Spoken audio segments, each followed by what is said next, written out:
Tahukah anda, sebuah negara di Timur Tengah ini mempunyai antara bajet tentera terbesar di dunia, tetapi jarang berperang secara besar-besaran.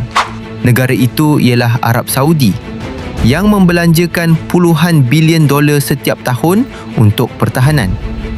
Jumlah anggota tenteranya dianggarkan sekitar 230,000 hingga 250,000 orang aktif, belum termasuk pasukan simpanan dan pengawal kebangsaan. Kekuatan utama mereka terletak pada tentera udara dengan jet pejuang moden seperti F-15 dan Eurofighter Typhoon.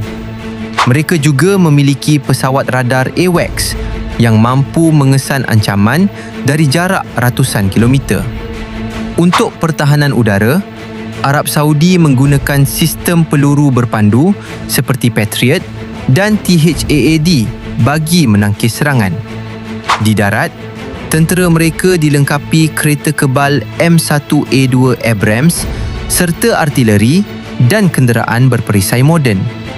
Di laut pula, mereka mempunyai kapal perang moden untuk mengawal laluan penting seperti Laut Merah dan Teluk Parsi. Menariknya, kebanyakan senjata ini dibeli dari negara kuasa besar seperti Amerika Syarikat dan Eropah. Namun, walaupun memiliki kekuatan besar, Arab Saudi lebih fokus kepada pertahanan berbanding terlibat dalam perang besar.